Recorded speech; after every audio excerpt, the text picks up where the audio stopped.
Salam sejahtera di dalam kasih Kristus, Bapak Ibu dan saudara-saudara. Kita sudah memasuki bulan Mei. Waktu terasa cepat berlalu. Sebentar lagi kita akan merayakan kenaikan. Dan kemudian waktu terus berjalan, sudah waktunya tiba juga mempersiapkan diri untuk hari raya gerejawi berikutnya. Nah, apakah kita ini sesudah merayakan hari raya gerejawi yang berurutan cukup dekat, yaitu Natal dan Paskah, lalu kita sudah dibenarkan dalam kehidupan ini baik oleh peristiwa kelahiran dan peristiwa kematian serta kebangkitan Yesus. Kita mau belajar bagaimana umat Allah ternyata belum sanggup menjadi orang yang benar, namun kita harus sanggup. Yesaya pasal 5 ayat 15-17 menjadi dasar firman Tuhan pada hari ini. Mari kita awali dengan berdoa. Tuhan Yesus, kehidupan yang sulit seringkali membuat kami tidak menjadi benar di hadapan Tuhan. Kami banyak melakukan kesalahan dan dosa. Kami banyak melecehkan kebenaran firman, mengabaikan dan menganggap tidak penting dalam kehidupan kami. Ampunilah kami. Biarlah kami boleh melanjutkan hari ini dan hari esok di dalam kasih sayang, pertolongan Tuhan melalui kebenaran firman yang kami baca dan renungkan. Kuasai kami semua dengan Roh Kudus dan berfirmanlah ya Tuhan. Inilah doa kami dalam nama Tuhan Yesus Kristus. Amin. Maka manusia akan ditundukkan dan orang akan direndahkan. Ya, orang-orang sombong akan direndahkan. Tetapi Tuhan semesta alam akan ternyata maha tinggi dalam keadilannya. Dan Allah yang maha kudus akan menyatakan kekudusannya dalam kebenarannya. Maka domba-domba akan makan rumput di situ seperti di padangnya sendiri. Dan kambing-kambing akan mencari makan dalam reruntuhan gedung-gedung orang kaya. Bapak, Ibu, dan saudara-saudara, kalau kita membaca pasal 5 ayat yang bagian depan-depan itu mengatakan ternyata orang-orang Israel itu pernah hidup dengan cara-cara yang menyakitkan hati Tuhan. Menjadi peminum, menjadi perusuh, menjadi pemabuk, mengacaukan keluarga, dan masih banyak hal lain. Lalu dikatakan itu semua menjadikan mereka mengangakan kuburan. Mengangakan kehidupannya pada kematian. Nah, oleh karena itu Tuhan mengingatkan kepada orang-orang, khususnya waktu itu orang Israel, yang taat dan mendengarkan firman Tuhan. Maka ayatnya yang ke-17 mengatakan begini. Katakan maka domba-domba akan makan rumput di situ seperti di padangnya sendiri. Jadi ada kenikmatan, tidak susah cari kerja.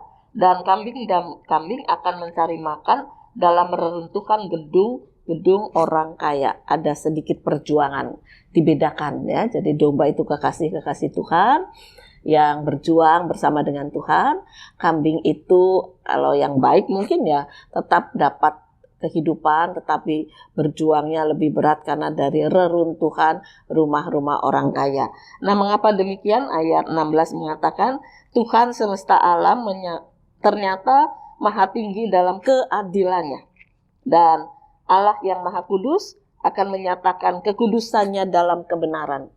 Jadi Tuhan mau menyatakan keadilan dan kebenarannya lewat kekuatan kuasanya. Yaitu bagaimana umat Israel akhirnya harus menghadapi kehidupan setelah ada orang yang tidak taat dan ada orang yang taat. Jadi yang taat ini terhibur, yang tidak taat mengangakan kuburannya sendiri. Bapak, Ibu, dan saudara-saudara, di dalam kehidupan kita seringkali kita memang tidak mau mengangakan kuburan kita, membuka kuburan kita sendiri.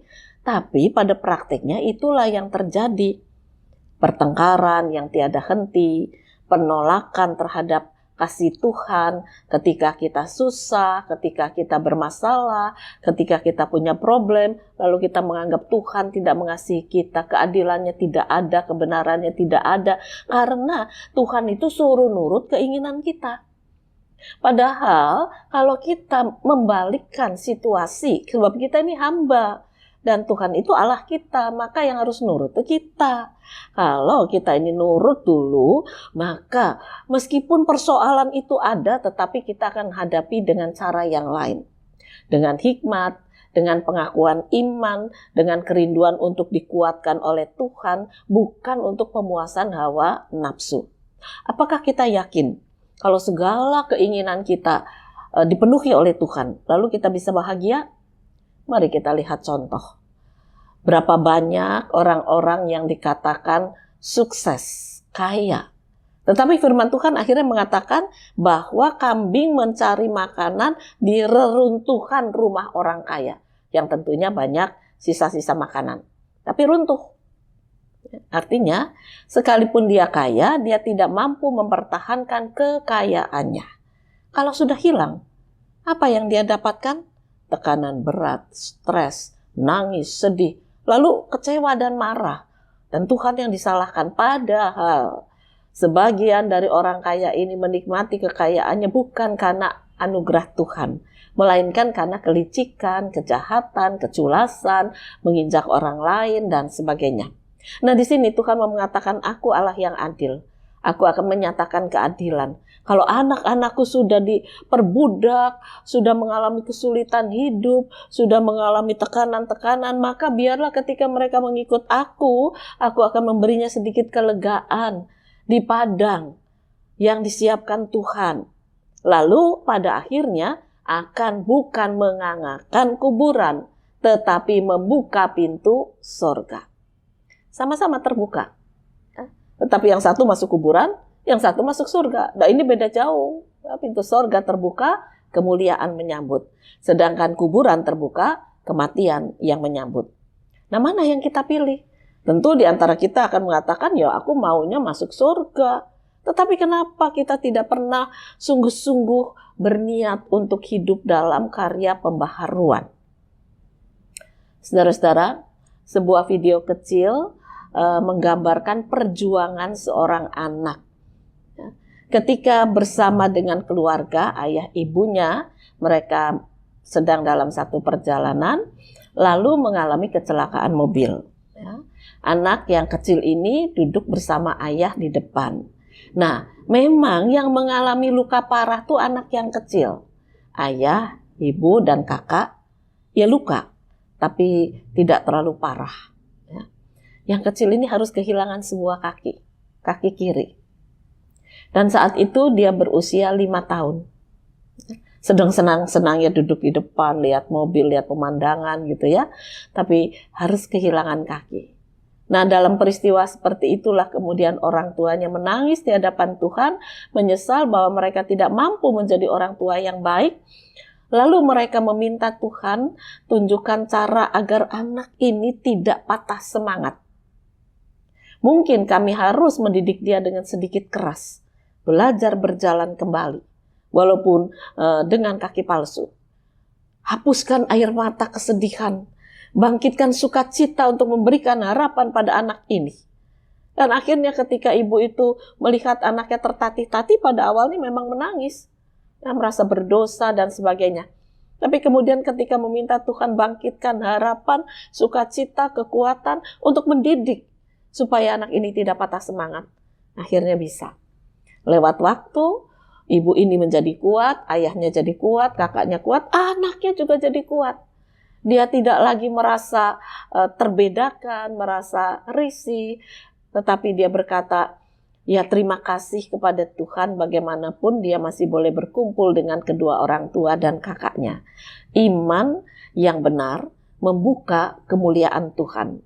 Iman yang benar walaupun diperjuangkan dalam tangisan, tetapi bukan tangisan keputusasaan. Tangisan merindukan kekuatan Tuhan terjadi, harapan Tuhan dibangkitkan. Dan itu yang membangun sikap iman kedua orang tua ini. Akhirnya memang anak ini menjadi remaja dan dewasa, menjadi orang berhasil.